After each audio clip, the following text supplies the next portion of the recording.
Welcome everyone to our Sentinel Hub webinar. Today we have a very special guest with us, Benjamin Kuo, who is a technology enthusiast and is known for his successful use of EO data to locate a missing hiker in the Angels Forest 2 years ago. In less than 15 minutes, Ben sent the search and rescue team to the right location, bringing the hiker home safe and sound.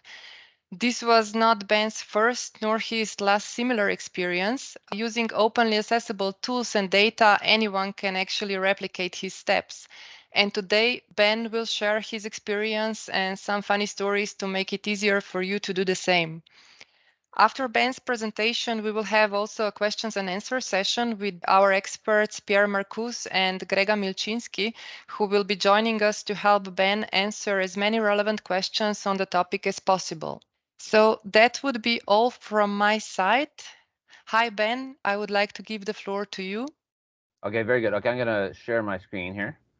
Good morning, everyone. And thank you for inviting me to speak. So I'm going to talk a little bit about satellite imaging for search and rescue, and hopefully this will be useful to some folks.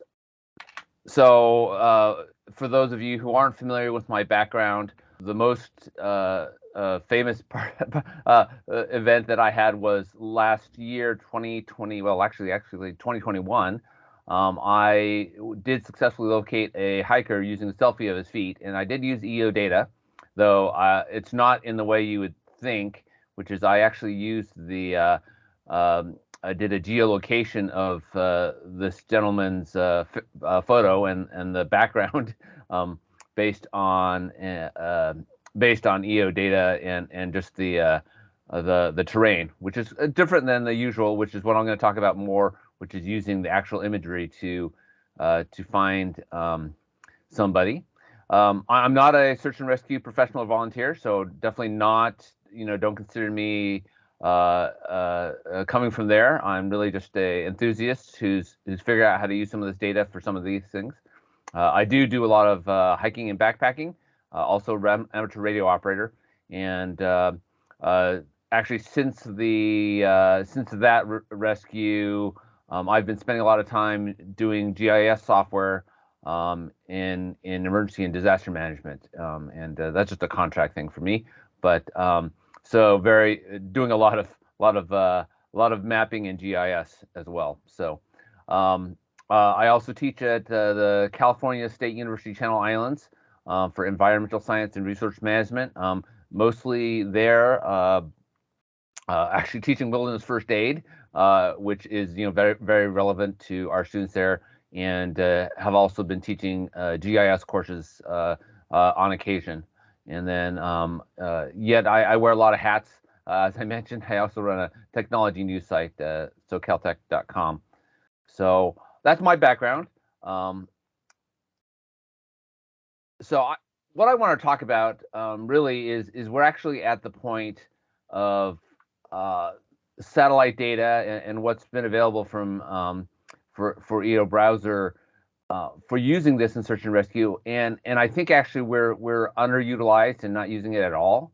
And I don't think that people in the area of search and rescue actually realize that it is available. And the reason for this is I think a lot of professionals who might be listening here today know is the resolution and the availability of satellites is really increasing now. I mean, the access you can get to imaging and the speed of which you can get to imaging is something that you've never seen before, at least not at the level of a hobbyist or just anybody on the internet.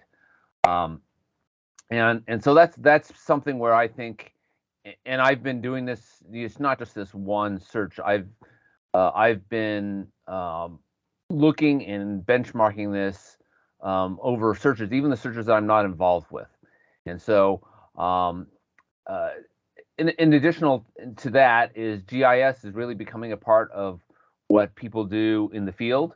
There's SAR Topo is one of the software applications that the SAR teams use, which people actually use. And the other thing about it is that technical expertise is really becoming more valued SAR teams. Used to be they just said, hey, let's just send people out there. But I think there's an understanding that computers and mapping and GIS is an important thing that can be used. So things I'm going to touch on, and imagery. It's not just imagery, but it's also domain knowledge. Somebody who's really good at pulling satellite imagery, if they don't understand search and rescue and topography, it's not going to be as helpful. I'm going to talk about which satellites you can use now and how they're going to be applied, and that's what I'll spend most of my time on. Talking about the challenges, limitations of all of that, and there are a lot of them. I have to say, we are at the edge of this being broadly applicable.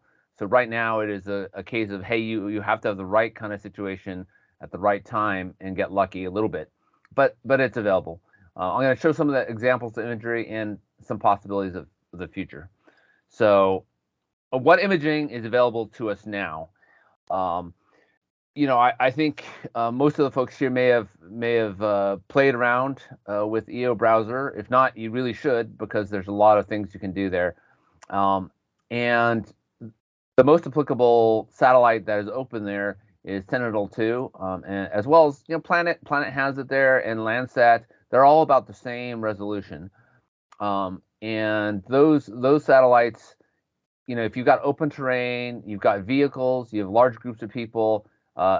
If you are very, very lucky, sometimes individuals, and if you're using it for geolocation, like I did for the hiker selfie, that is a very useful thing. Now, the important thing to realize is you are not generally going to be able to see an individual on Sentinel-2 because of the resolution, unless, again, I mentioned you get very, very lucky, and that's because an individual sub-pixel on Sentinel-2, unless they're wearing very reflective clothing, or there's something else, or you just get lucky that the satellite picks up a color change where they are. So Sentinel-1 is a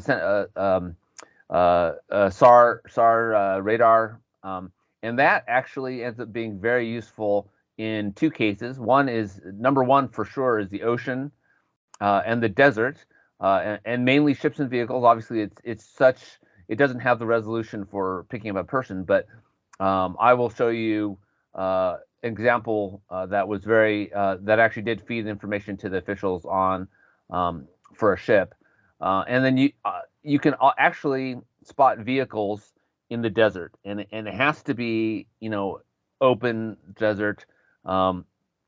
No other traffic, right? Because you can't tell one vehicle from another. But I've done a little benchmarking of that. Pleiades and Spot, which are available through EO browser, actually are very, very powerful. But there's some limitations there. We'll talk about that. Maxar is the highest detail. I have to mention it's a purchasing mystery for me, unless you are in the EU and you can buy it through EO browser. In the US, you can't. And I think probably anyone in this area knows that there's kind of a mystery in terms of purchasing satellite imagery in general, which has been the case. Now, there is something new called Skyfi, and we gave that a try before this seminar, just to give it a try. And you can actually task the satellite, and it's high resolution. You can buy it with credit card, and so there's some potential there.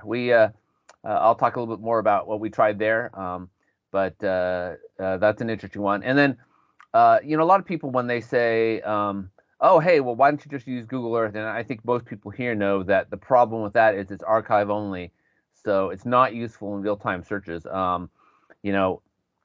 Resolution there is actually typically Maxar, but obviously they have their own aerial and other enhancements to that. So depending on where you are, but it's not real time, but it can be useful for some things. So I'm going to show you some of those.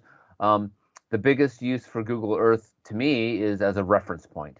So figuring out what the difference is between what's there and what you see now, what was there. So let me show you the ideal case for finding somebody on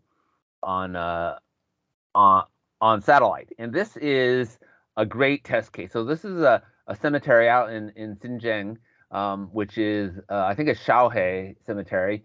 And that's the thing. This is actually a mysterious graveyard, which is out in the middle of a desert. And on the left is, I guess, there's a bunch of graves with what looks like upside down boats over mummies. And it's it's one of those interesting, like, who put it there. But anyway, one of the things that is on that site are these two figures, which are stuck up here out on the side, and made out of wood. And it's just the ideal case for spotting. And so just thought of that as a thing. So this right here is the actual cemetery, and up here is the two figures. And so this is just an ideal case, and this is Pleiades, and so there's the cemetery, that's the figures, and right here, if you zoom in, and obviously it's pixelated, you can see that those figures, which are about human shaped, are really quite visible, and so it's a good benchmark. So if you take any particular satellite toward this point and run your imaging pass, you have an idea of how, what does stuff look like and how good is it. So here's another case which I did actually help in the background with, which is the Gulf Livestock 1, which I'm not sure how many people were paying attention to that, but there was a Typhoon Maysak which sunk this ship. So this ship actually is full of cattle. There were 43 crew members and only 2 survivors. So they were looking for survivors on this for quite a while, and that was in 2020. And this is actually a case where both Sentinel-2 and Sentinel-1 were useful. So things that were useful there is they had a probable drift map. So they knew, based on ocean currents, where things might be. And during this, I realized that there were several Sentinel-1 and Sentinel-2 passes which overlapped the area. And the nice thing about oceans, especially with Sentinel-1, is anything on the surface reflects. And there's a possibility of large debris, because this is a large ship, right? This is not a small craft. So here, this is some of the overlap of Sentinel-1. And if you did a pass over this area, all of a sudden you saw these little, you'll see in there, reflective pieces of something that, if you compare these to Google Earth and prior frames, and I don't have that shown here, there's nothing there. So you knew that there's something floating around. And Sentinel-1, if you ever look at it, you see all this, you can actually see wave patterns. And there's some studies on finding oil spills and that sort of thing. And that is a valuable tool for things that are big enough. So here are parts of the ship. So this is something I spotted and I reported to them because at this point they had no idea where the ship was. And this is, it's like, oh, this is interesting. And over here, this is the same exact spot. It happened that Sentinel-1 went across the same thing, and you can see the same shape. And someone said, hey, is this a boat with a wake? But, well, no, really not, because you're not going to get that kind of a pattern with a wake. If you look beyond here, there's other pieces there. So it turns out that is likely, if you look at the ship, there's actually right here, there's a couple of, I don't have a blow up, of things that are exactly that shape, and they're pipes off the top of the ship. So Sentinel-1, it does require that you have a ship that goes down near land, because Sentinel-1, for whatever reason, does not have imagery available out at sea too far. So it's got to be, within some number of miles of land. And then you've got to be lucky that the pass is at the right time. So here's another good test case if you want to start looking at this. This is actually the top of Mount Everest on Pleiades. So Mount Everest has a nice advantage to us as a test case. One is it's got some extra elevation, which is helpful in the satellite imaging. I think it helps high. It has no trees, and that's one issue with satellite imaging, obviously, is trees get in the way. And this is also a great test for figuring out if you can find things. The reason why is because unfortunately, Everest has 200 hikers up there who have died or something. There's quite a few bodies still up on the mountain, which is maybe a little morbid, but it is a test case if you're looking for something. Here is an example of that image right there, and if you zoom in and look for things of interest, all of a sudden you'll find this this area. And you're going, what is all that shiny stuff here? Why is this? And someone says, oh, that's a satellite artifact. That's what everyone likes to say. But then if you do your research, it turns out people discard their oxygen bottles in that location. This is actually the same location right here and right here. And so, from space, and you can go and benchmark what an oxygen bottle looks like. Of course, these are nice because they're reflective and metal. And so that's just a good test case. And it is a little gruesome, but you can actually go through and look through that Pleiades imaging, and you can see things that are obviously human-made or humans. You can't tell which exactly. This is probably somebody's bones. Same here. Same over here. You can see spots that you have high suspicion they're not. Well, they're obviously not something that is on Everest, right? Rocks don't look like this and aren't that color. So it's probably either discarded equipment or people. So that's Pleiades. So that's here's one that actually was actually very successful. I don't know if anyone used it, and I'll have to talk about that as a limitation. But this is Erebus spot imagery. This is after the Tonga eruption 2022, and this is Mango Island, and this was one of the islands where they were hit by the tsunami. And if you compare, I don't have the comparison, but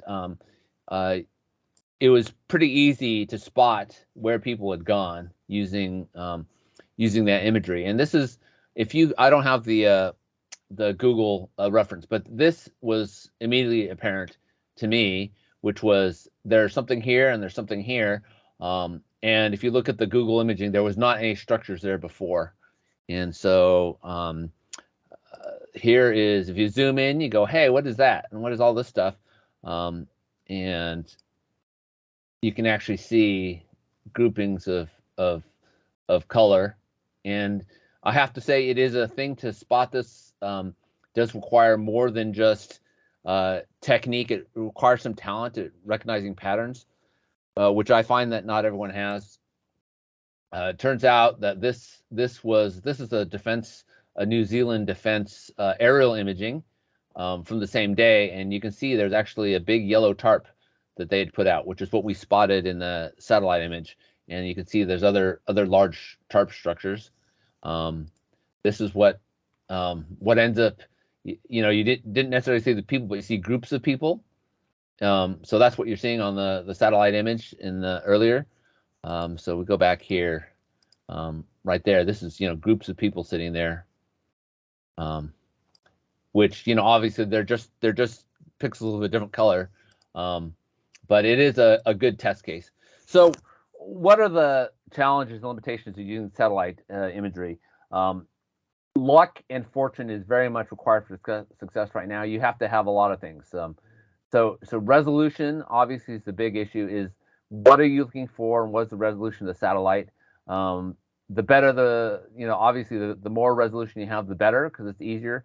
But there are things that help. One is open terrain is very much easier than jungle. So anywhere you've got jungle tree cover reduces your probability of success. Ideals: open desert, ocean, high mountain peaks with no trees. So those are the three where I would go, oh, hey, try using that satellite imaging first. Those are the places that I've had the most success benchmarking, where people have been found, where the satellite imagery overlaps. You have to have good imaging coverage. Another one, the other thing you'll notice is that you can't get high resolution imaging. So if you go to EO browser and you decide you want to, purchase Spot or Pleiades imaging, sometimes there is zero coverage. And that's because, those satellite imaging you can get there is stuff that's been tasked by somebody else and you get lucky. So if you want to get lost, the best place is in the desert next to a military base, because for some reason people are tasking satellite images to at military bases quite often, and so that's the best bet. Now I have to say that we did try out the Sky-Fi service, and that looks like, you know, we did find imaging for something, and I'll talk about that.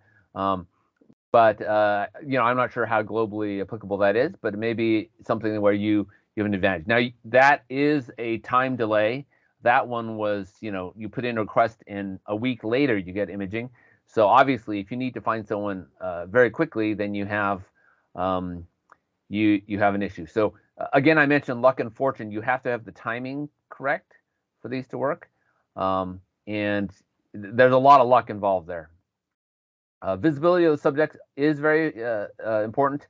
Vehicles are much easier to find. So one of the cases which you could almost do on a regular basis is Death Valley. So Death Valley, the national park in the U.S., is all desert, and there are not very many vehicles. So if you do a regular pass using either Sentinel-1 or Sentinel-2, you can actually spot where vehicles are, and especially if it's in the backcountry, you can tell if there's a vehicle there that hasn't been there before, even if it's a pixel or two of difference. That's just an ideal case because it's desert. There's not a lot of vehicles. If someone is on a road or more likely a trail somewhere, you can actually tell whether they're there. Hikers with bright clothing, obviously, you know, this is something that anyone hiking knows. You need to have bright clothing or some way of being seen. You know, there's some bad cases with that where if you have dark clothing, black clothing, then it's very difficult even for searchers in a helicopter can see you. So last thing I want to mention here, and I've run across this quite a bit, is you need searchers on the ground who are willing to verify satellite hints and information. And this is actually probably the hardest thing of this whole thing, which is, you know, agencies are not used to people providing them information about searching, and they will pretty much ignore you. And the selfie hiker thing that I did, one was the only reason that got done was because people in that agency who knew what I could do pushed it through, and even then it took quite a bit of convincing. The agencies are not very good about taking in a third-party information because that, you know, there's some cultural things there with people. I've had experience after that in terms of trying to provide information to people, which was very negative. So you kind of need to have an agency or an area where people are willing to take your information and work with you on it, and also realize that it's not 100%, right? It's maybe, you know, some small percentage where the satellite imagery will be useful. So definitely a consideration. So one I want to talk about, which was interesting, they found him, but probably not off of my information, but this was a search in 2021. This is a fellow who got lost. Again, I find it funny because, you know, this is his last selfie before he gets lost, which is useful, again, for people to know where you are. And he got lost for several days. And the day I learned of it, I went and started searching Sentinel-2 and looked for missing pixels in logical places. And I actually found this and posted it. And I said, hey, there's this spot here. What is going on with that? And it turned out there was actually and I reported it into folks. I don't even know if they took it, again, because the agency wasn't looking for it, just, you know, friends and family. But there's actually a news article on his where he got lost. And this point, believe it or not, is exactly that point where he slipped, where I pinpointed. And this may be a combination of knowing the terrain and where people might funnel, plus the satellite imaging with the color difference on the pixels. But that was definitely a positive on that, on the right day, right time. So here's another one just for people to be aware of as a benchmark. This is Google Earth. But if you are learning, if you want to figure out how to find this, this is I think it's Taita Hills in Kenya. And this is a good place for you to hone your skills on finding possible people, or in this case, remains. The interesting story behind this is in this particular community in Kenya, they for many years, they don't do this anymore, but I guess for many centuries, they would take criminals, people they didn't like, and they'd go to the top of this cliff here, and they would throw them off this cliff here. So for generations, they were chucking people off this hill. And if you actually go to that location, which is right over here, and look, you can actually see bundles. And what they do is they tie people up and they throw them off. And I think these are skeletons. And if you look at the imagery here, you can actually go look, and people have photos which you can cross-verify with those locations of people they've thrown off the cliff. So it's maybe gruesome and morbid, but it is a way of benchmarking satellite imaging. And this is Maxar imaging. So if you're able to pull Maxar on the right time, right place, you actually could find, you can find human remains that way. So this is probably a skull here, actually. So, okay, so just a few more things on this. So you have to understand topography, know where people move. Outdoors experience is really important there. I have to say that you do have to have an eye for details. It's almost much an art as a science. I have actually taken pictures, drone pictures of human remains to people who are in law enforcement, and they cannot recognize what they see. And satellite images are even worse. So you can take a satellite aerial image of a person or even a vehicle, and people cannot recognize it. So you got to understand that, a lot of this is going to be trust factor with you and whoever's searching, because people can't see, not everybody can see patterns and details.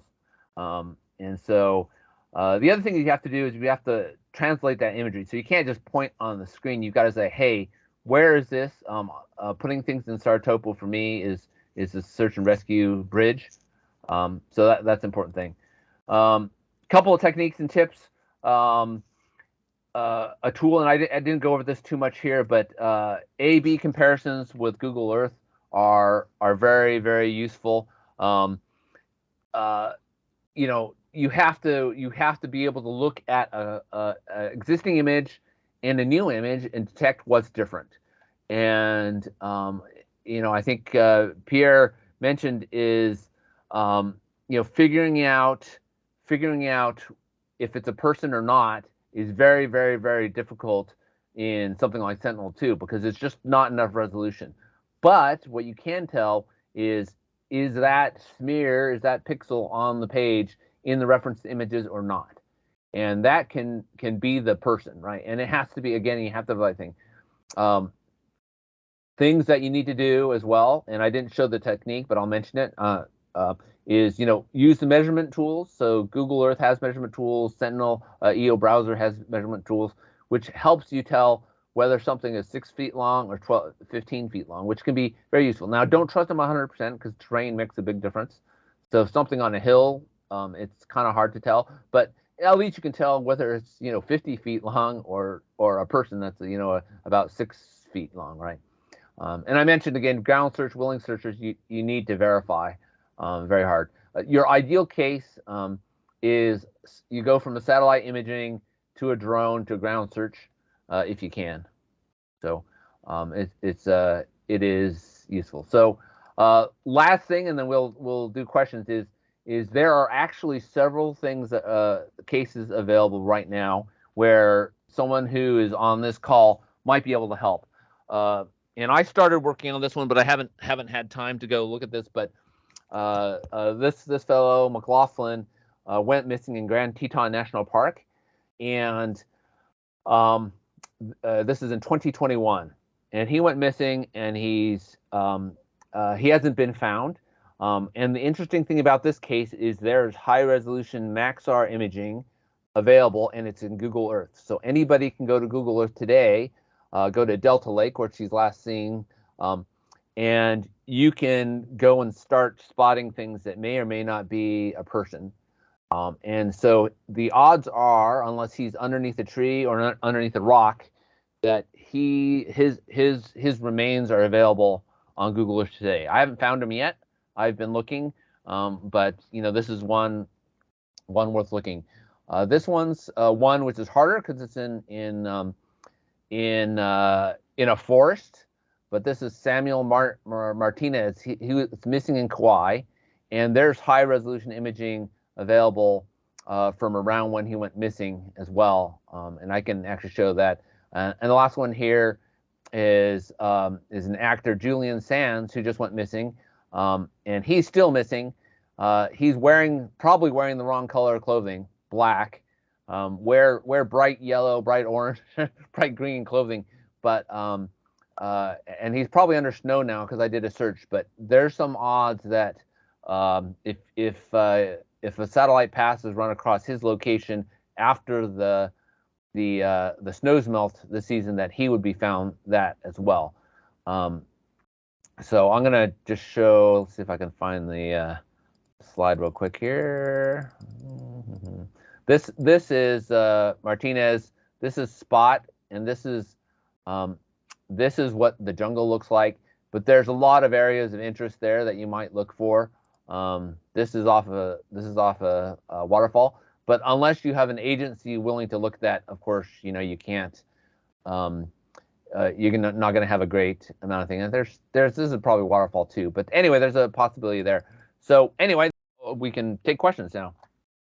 Thank you, Ben. This was a great presentation. And there is already some mention in the comment. For example, have you looked at ESRI World Imagery Wayback? It should be good for a historical comparison. Yeah, that's a good question. I haven't looked at that in particular. I'm not sure what the resolution is, but yeah, anytime you have historical imagery, it is very useful in these cases. John was writing, it's primarily Maxar data, but is some aerial data also used? Yeah, I guess. So that would be useful for sure. Yeah, one of the things that I do is, and we actually have been looking at this for the Julian Sands case, is pulling the existing archive data and comparing imagery, which is going to be lower resolution, but you can tell if there was a tree there before or not. If you have any knowledge or experience using EO data in SAR in the Arctic environment, are there any best practices or limitations you can share? Yeah, actually, so there's some good benchmarking you can do there too. I suspect that would be a good environment for it. I haven't done it myself, aside from looking for research vehicles in the Arctic or Antarctica. Antarctica is a good spot for doing it because there's a bunch of research stations. You can see vehicles for sure in Antarctica. SAR data with the ice and snow, you have a great contrast. So you can definitely see reflections when there's something there. I would use Antarctica and go to any of the various nations' research centers and benchmark what you're looking for there. So I know that Sentinel-1 works better because of the cloudy environment there versus Sentinel-2. But you can actually see movement of equipment around if you check that. So I think that would be, I suspect that would be a useful area. Definitely, especially if you have metallic structures, you usually get those starburst effects in angled structures, and you can see them very well. For sure. Ben, could you maybe share some more details on that missing hiker, the selfie? I think that was quite an amazing story, and I'm not sure that many people know it. Like, yeah, can you sure. Some examples how you found it? Yeah, sure, no problem. Yeah, let me talk about that for a little bit. Let me. So this was the one that got me a lot of news coverage, actually internationally. So this was in 2021, and there was a lost hiker in the Angeles National Forest, and they sent out a single picture. And this tweet, which is looking for people in the Mount Waterman area, and they're looking for someone who recognized this image. And I think the thought that they had, and I talked to the rescue folks after this, is that maybe somebody had hiked and would recognize this as a spot. Well, it turns out this is way off the trail and no one would recognize it. But I spotted this and I said, oh, I bet you I can figure out where this is. And this is because of the satellite imaging plus the experience with geolocation of things. And combining the two, I actually came up with the fellows' coordinates, and they eventually got them to take that information. Now, the one thing about this I mentioned about trust is I actually emailed them where they wanted and called them, but somebody else on their team actually saw my information on Twitter and got them to look, because they probably got, they got hundreds of things from the public. Oh, I think it's here. I think it's there. And there's a lot of couch detectives, which I think my assumption is they think I was another one of them, of where somebody is. And you get things like psychics and people saying, oh, he's here, but I actually calculated. This is EO browser from that location a few days before he went missing. But the reason why this is so useful is because this is a current image of the location, and I actually have this is Google Earth of that same location, and you'll notice that the coloration from those two images is very, very different. And that's because this is, I think this is from a 2017 image, which is no use to you if someone got lost in 2021. And this is 2021, and there was a wildfire that went through. And what you could see, it turns out you can actually see different colors. And part of what you can see here is that this guy standing up on a rock, and there's a green valley below. But then there's also all this burnt out hill, dry hill. He's actually got ash on his legs, is what that is, because he went through the ash. And so you can look at here. There's not a lot of green valleys up here, but you can actually see all these green valleys here, right there. And so I actually located him by figuring out, looking at that photo. This is the Sentinel-2 image. And if you look at his photo and you go, hey, look, there's a green valley here, and there's a hill right here. And if you match that up, it's actually a jigsaw puzzle. This is another view of that same location. Go here, and it turns out there, this is the Sentinel-2 image with the same features marked as his selfie. And that's actually how I found this guy, is using that and geolocating him using that info. Thanks. Then we have also some questions from Miriam. She was wondering if you have any experience finding good aerial images or best drone images. Did you work with those before? Actually, so if you can find aerial images or drone images, they are more useful in this. Now, if your hard part about this is getting that imagery. The one exception I'll have to say is after hurricanes in the U.S., the NOAA actually runs aerial passes over areas for evaluating structure damage. But I have actually managed to find people using that and feeding that to some folks I know in FEMA, using the aerial imaging. And it's actually good practice. It's a lot easier to do that than it is with satellite imaging. Satellite imaging, there's a little art to that. But aerial imaging, you can actually spot people pretty well. You do have to have, again, agencies who are willing to take that information and check it out.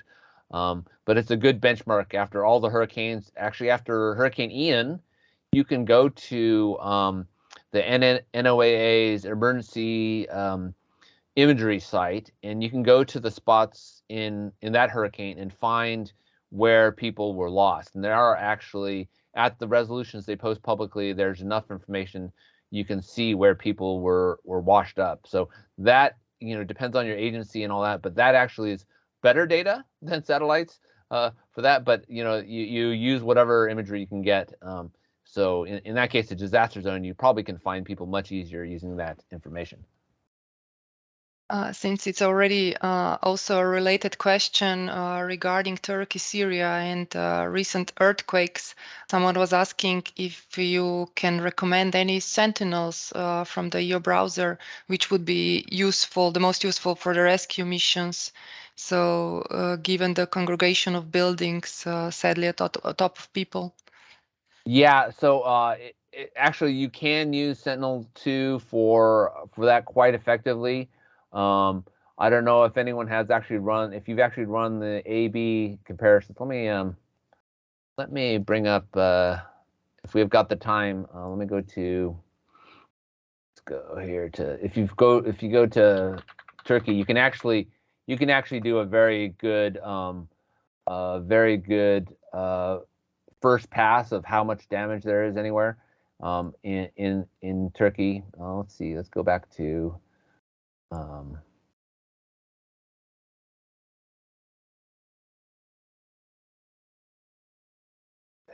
see here. You can actually go to some of the big cities here, and you can actually see the exact amount of damage in particular places. Find a big city here. And I haven't checked the damage here, but if you do a take a look at before and after of a location, you can actually see how much damage there is in an area. So it is very applicable at a broad scale. I mean, you're not going to know if someone's in there, but you can tell if there's damage in many places. So you look for something like this. Let's probably, if you go to the most damaged areas, you can see the worst damage based on the change. And so it can be a very useful tool for sure. Nathan was asking, are these satellites visual spectrum only? Are you aware of ways to use extra wavelength data to help with subpixel feature identification? That's maybe a Pierre question. I mean, there's definitely other bands available. I'm not sure, what might be helpful there. Well, they're mostly infrared bands, but I wouldn't say it's very helpful to find people. It might be helpful in case you have bigger structures made from certain types of plastic, which can look different in infrared because it heats up faster in the sun. And so you can see the difference between the plastic and the usual background. But otherwise, I wouldn't say it's very helpful because the heat of a body you wouldn't see in those images. Then Julia was asking, how much can we rely on the colors we see in optical satellite imagery? So depending on the NADIR, it seems to change and not just darker or lighter.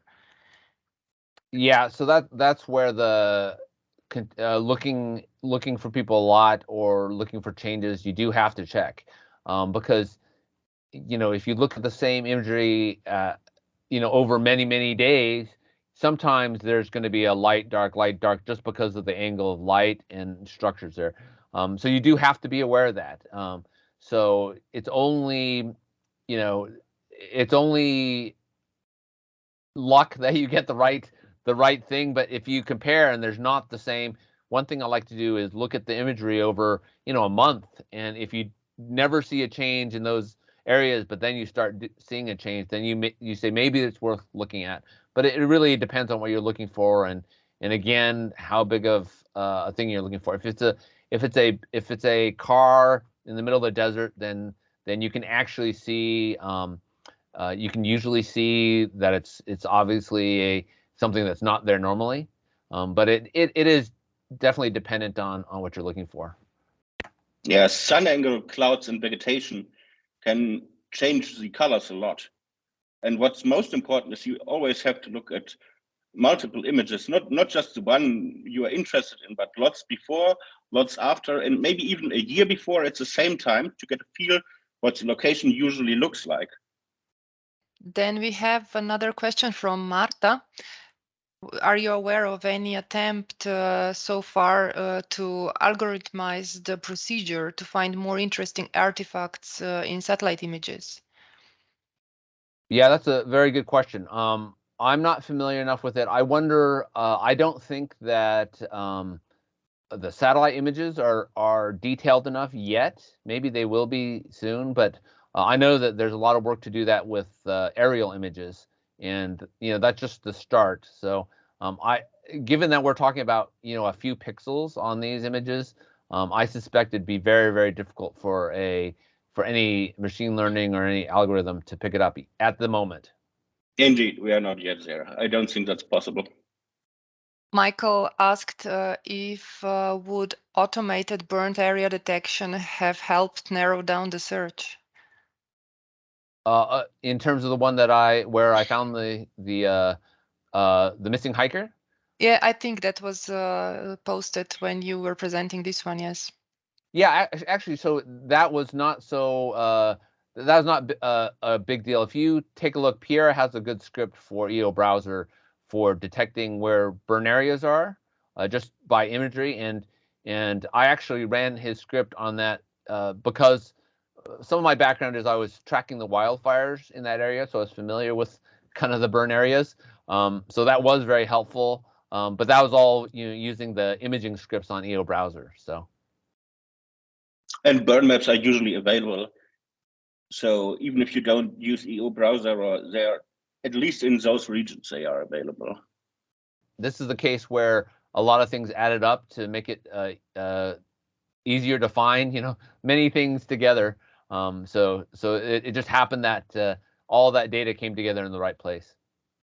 There was another request if you can explain more about the case with the ship involved.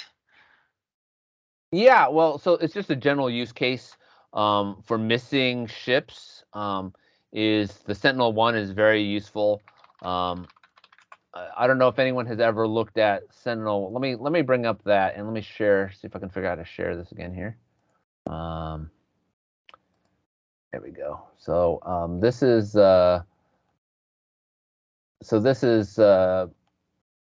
Sentinel-1. For those who haven't played with this, is very good at detecting ships. And go to the right. You got to find the right one. This one looks good. And then turn off all the labels. So this is Long Beach Harbor, right here in California, and you can tell it's a great benchmark to find any harbor and use Sentinel-1, and you can see what you can see, how much detail. And you can see that some ships really are quite reflective, and even very small vessels are very reflective. You can see, if we can find, sometimes you can see the surfers, depending on, no, but these are small ships, right? So this is something fairly small. So this can be quite useful. These are probably small sailing craft coming out of the harbor. So you can see it's very, very reflective.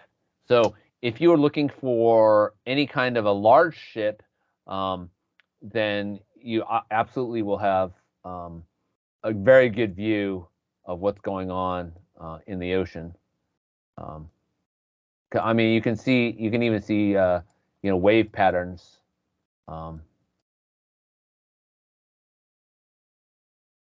This is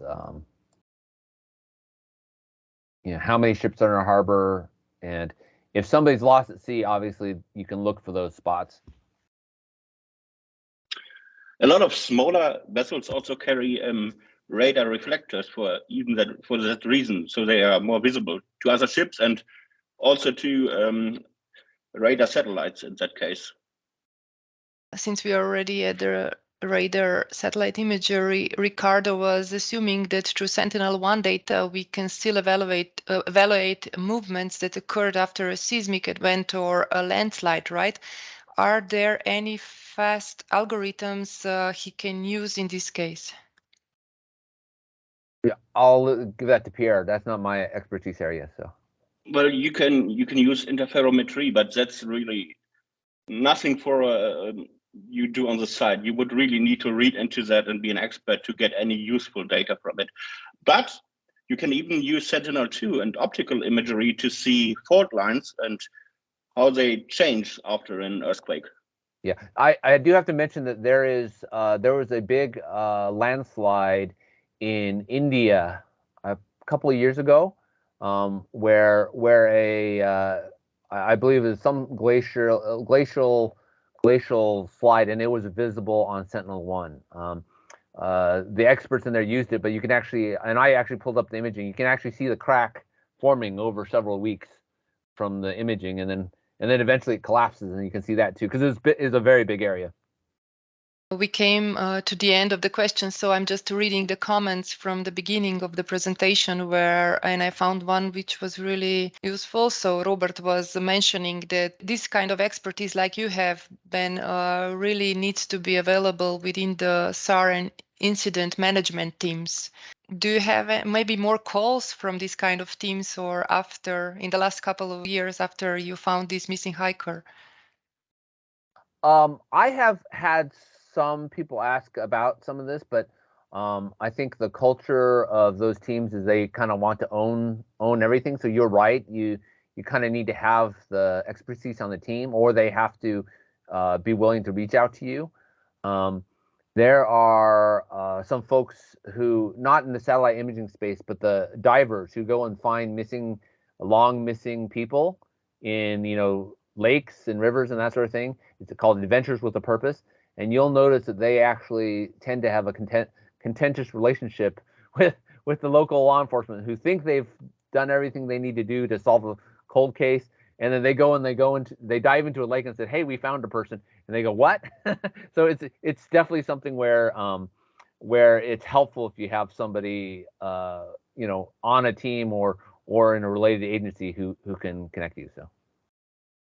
One of the last questions was also, do you have any machine and deep learning scripts that you can share? Also, if it's possible to classify crop types using SAR data only in tropical and subtropical areas? Yeah, so that's out of my expertise area as well, since I'm doing this manually. So maybe Pierre. I don't know of any such scripts, and I'm not really sure whether you can determine crop types using SAR data. I can comment on that, even though it's not related to this. So people do use SAR data to classify crop types, and it does work to some extent in all parts, not just in the tropical parts. In the tropical part, it's just that you don't have much of the optical imagery, so therefore the SAR is the only thing that's available. But yeah, by the way, there are some scripts for this on the custom scripts repository that we host, so maybe it's just worth to take a look. If you have any further questions, you can also raise your hand. We will unmute you. Would any of our presenters like to stress anything else? I'd just like to thank you to Ben for this wonderful presentation. I mean, I was always amazed seeing what you do. To me, that is like completely beyond how to use the data. And I think that it was really interesting to see. For the rest of us, probably still a very tedious process that is difficult to repeat. So thank you very much. It really is amazing. I've seen so many satellite images, but I couldn't do it. It's really great. Yeah, thanks. Thank you also from my side for having you as a guest. It was great. Thank you to participants. If you don't have any questions, then we will slowly wrap up. You can always contact us on our forum as well, and we will share some contacts where you can get us. Otherwise, I would like to invite you to stay tuned and follow us on social media for our future webinars. Thank you, Ben, Pierre, Grega, for this, and to all participants. See you next time. You're welcome. Thank you.